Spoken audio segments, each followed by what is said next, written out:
Alright, so it is Monday of my 5th week of my internal medicine rotation, which means I'm officially more than halfway done.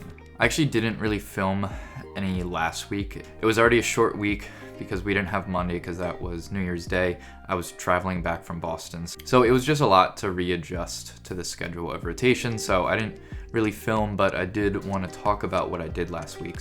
We have 1 week of elective during our internal medicine block. At the site that I'm at, we have a choice between cardiology, endocrinology, and infectious disease. I picked endocrinology just because it deals with a lot of really common things. Most of the things that they deal with is diabetes, and diabetes is all over the place, especially in the patient population that we see in the hospital. And it's super important, and knowing how to manage it properly is a really good skill. So like I said, I chose endocrinology for my elective week, so that is what I did last week. I actually only got 3 days of it because, like I said, we were off Monday for the new year, and then Tuesday I actually had an ER shift. I did end up going in the morning for endocrinology for a few hours, but then I had to leave around 11 for my ER shift. I was there, the shift was from 12 to 10 p.m. and it was honestly awesome. This was my second ER shift ever. The first one was a lot of just getting oriented to the ER. The doctor didn't let me do too much just because it was my first time, and that is sort of his style. Basically how it would work is I would go with him to initially see the patient. We would ask a few questions, then he would sort of leave me to ask more questions, maybe do a physical, and then I would come find him, talk to him about what I saw, and then we would kind of talk about what we were ordering. But this one was a little different. This doctor is, expects us to be a lot more self-sufficient and just kind of jump in and do stuff. So first thing she asked when I started the shift was like, all right, like what procedures have you done? I was like, nothing really. I've read some imaging, some EKGs, but that's it. And then she was like, all right, you're gonna do as many procedures as you can today. So I put in, I think, 3 IV lines. There were a few times where I tried and couldn't, needed nurses' help. I didn't really feel bad because those patients had some pretty difficult veins and needed a few different nurses to get an IV in for some of them. But yeah, I learned how to put an IV and did it successfully a few times. We did have 1 day during our transitional clerkship where we learned on models, but doing it on real person is very different. And yeah, all around that shift was a lot more hands-on, more independent. So yeah, that was Tuesday of last week, and then Wednesday, Thursday, Friday was my endocrinology. As I mentioned, a lot of it was dealing with diabetes. So I learned a lot more about the management of diabetes, how to diagnose it, all the different medications you use, especially all the different kinds of insulin, which is pretty much all you use in the hospital is just different kinds of insulin. I had a few patients with DKA, so I learned a lot about that and how to manage it. There's some really specific guidelines to follow, but all in all, it was a pretty good week. So this week is a little bit interesting. We have 1 week in our rotation where we're just one-on-one with a hospitalist. There are the normal sort of like academic resident teams that we spend most of our time with, where an attending, a senior resident, and then a bunch of interns, and then the students. I've had a few weeks like that already, and it's nice because it's a bigger team. There's a lot of people to bounce ideas off of. You're taking care of, a lot of patients. So during rounds, they do last a while, but you learn a lot if you're actually listening and trying to learn. There's also a lot of academic stuff built in. A few days a week, we have morning report, which is sort of just like a morning lecture, and then there's also noon conference pretty much every day. So yeah, very like academic setting when you're on the resident-based teams. But we do have 1 week where we're just one-on-one with a hospitalist who is not really involved with academics in any way. They're basically just there to take care of patients. There's no senior resident, no interns, nothing. It's just you and the doctor. So I'm kind of excited for it. Anyone who's gone through rotations knows that sometimes it's really hard to get sort of like one-on-one time with an attending because they're so busy. There's a few different layers before you actually get to the attending, the residents and stuff. So today how it worked was I went in around 8, met with my attending, He looked through his list of patients, picked a few out that he thought would be sort of good learning opportunities for me, and then he was like, all right, go review their chart, go see them, go write a note, make a plan, and we'll meet up in the afternoon. That's something that wasn't really familiar with in terms of having just like this huge amount of time to complete all my tasks. When you're on teams, usually we round starting sometimes like 9, so you have to do everything really early on in the day. But thankfully I had ample time to do chart review, which for one of my patients took forever because they had been here for like over a month, and I had to read through all of the notes to sort of figure out why they're here, all their problems, what had already been done, and sort of what all of the specialists were thinking. So thankfully I did have all of that time. But yeah, so I had plenty of time to do the chart review, go see the patients, write my notes, had time to study, get some UWorld in, which was great. And then I met up with my doctor in the afternoon, sort of presented the patients. During my presentation, he would stop me, ask me questions. I realized I know very little about strokes. I was assigned to a patient who was here for potentially a stroke. So that's definitely one topic that I need to brush up on in terms of like the diagnosis and different scoring systems for potential strokes. But all in all, it was a pretty good day. I mean, after going over my patients with him, I got to go home, so I left around 2 today. So really not that bad. So yeah, I'm excited. Hopefully the week goes as well as today did.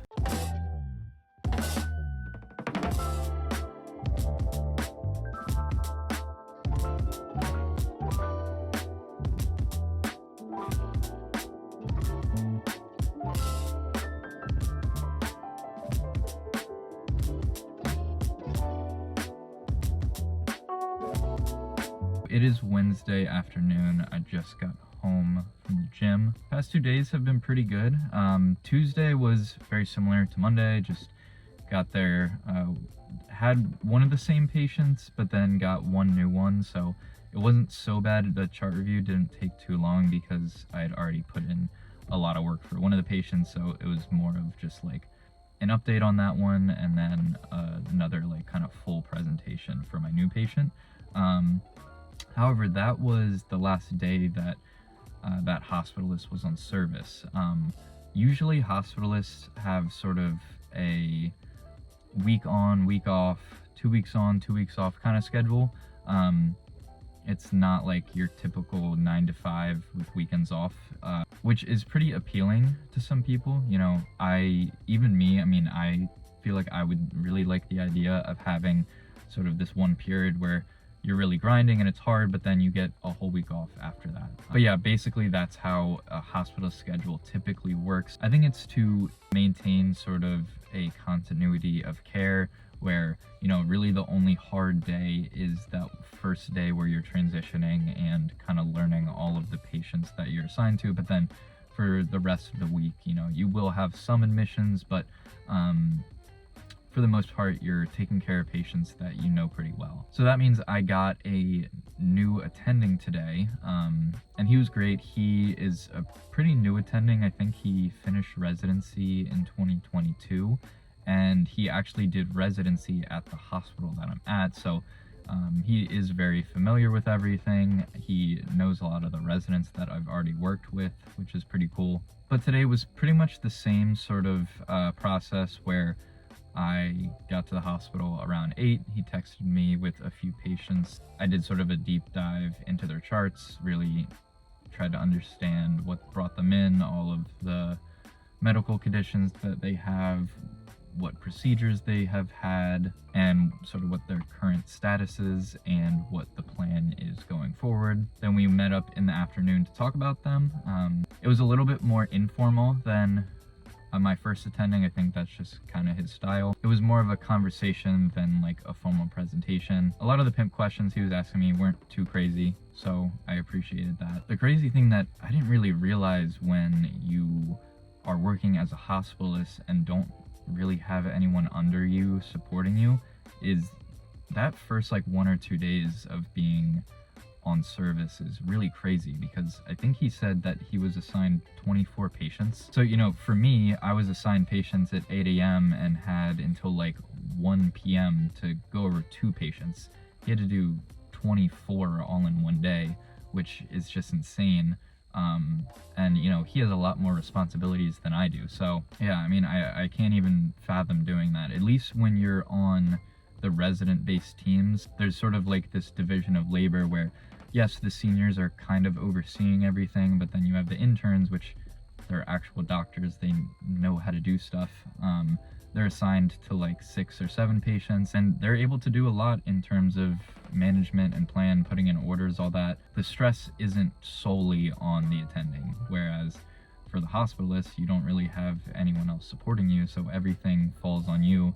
You have to do all of the chart review. You have to call the specialists and, you know, call the radiologist to get the interpretation of a certain imaging study. So yeah, I mean, props to the hospitalists, especially on those first few days, because I can't imagine trying to brush up on that many patients and actually come up with a plan for every single one of them.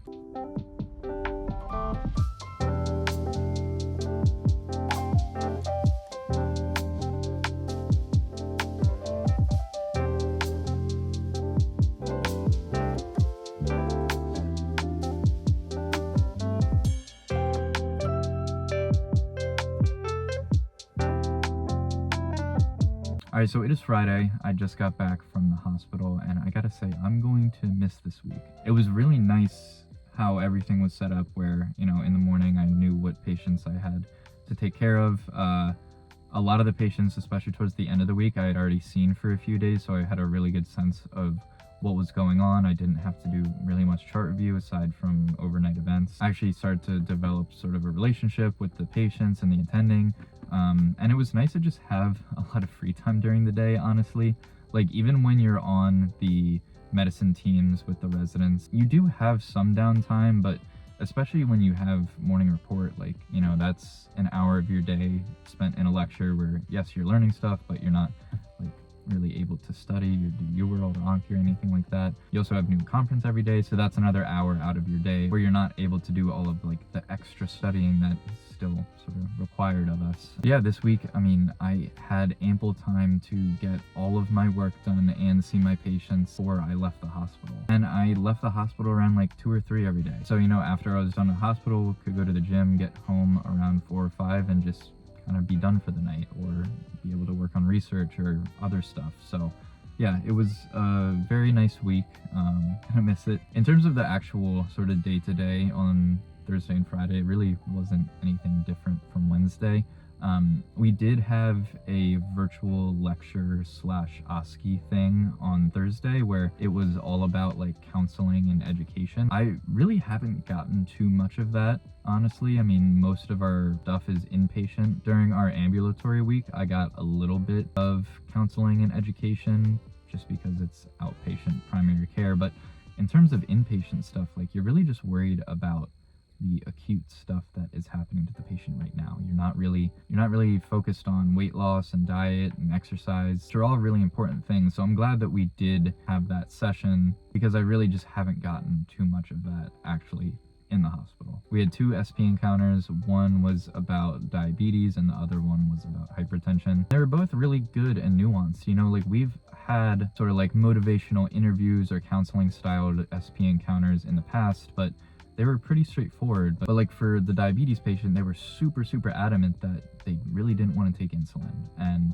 thankfully, the way that their A1C was, they didn't have to, but trying to explore why revealed that their relative had diabetes and had some really bad complications, and sort of all that they remembered from it was, oh, they were on this insulin and then they had all of these really bad complications. So, and our clerkship director, she is an endocrinologist, so she gave some pretty good insight into this, where people have this really negative association with insulin because patients with diabetes, especially sort of towards the end of the life where they get really sick, it's really common for people to go on insulin, especially like if they're in the hospital. Insulin is used very frequently. Even if you're on other sort of diabetic medications, they'll usually stop those and just sort of control you with insulin because they have the means and sort of the expertise to do that. So she was saying how a lot of people have this negative association because they see, my family member got really sick, they went on insulin and then they died. So even if it's not like this conscious thing, they have some sort of negative feelings towards insulin. And then with the other one, it was a case of hypertension. So one of sort of the nuances was getting the patient to understand that even though they feel fine, having high blood pressure is something that you really should care about and can lead to some serious complications down the road. Kind of similar to diabetes in the sense that, you know, it's diagnosed basically on labs, and a lot of the times patients don't have symptoms, or if they do have symptoms, they're not like super severe that they feel a need to be worried about their condition. Especially with hypertension, unless your blood pressure is 220 over something and you might get a headache and stuff, like, you're not going to feel anything from mild hypertension. But that doesn't mean it's not important. So that was interesting, having that conversation, trying to get them to sort of buy into why it's so important for them to change their diet and their exercise and take their medications, while at the same time not scaring them, because you have to walk this thin line, because if you go too far on one side, person is going to be scared and not really trust you, and if you're too far on the other side, they're not going to think it's that serious. So yeah, all in all, pretty good session. My last 3 weeks are going to be on Team B, which is one of the resident-based teams, but I've heard a lot smaller than the other teams. There's usually only one resident and the attending. So it might be nice to get some more like one-on-one assistance and education. And it'll be nice to be on that team for an extended period of time. Up until now, I've kind of been flipping to a different team or different service every single week, and sort of having to relearn everything and meet new people those first few days. So having my last 3 weeks all on the same team, hopefully with the same resident, maybe the same attendings, is going to be really nice. As we move closer to the end of the rotation, the stress of the shelf exam is coming up. It's interesting because it's kind of like the first standardized national exam I've taken since the MCAT. All of the exams in med school so far have been either ungraded, like the CBSEs, or in-house exams, which, you know, they're just run by our school. So there are a few practice tests that we can take for the shelf, planning on taking all of them. But the other big way people study is UWorld, and any med students out there know that UWorld is brutal. It's very normal, especially when you're starting out, to be averaging like 30-40%, and it's so demoralizing. Keep hearing and trying to tell myself that UWorld is not great for actually testing you, doesn't give you a good sense of how you're doing on the shelf.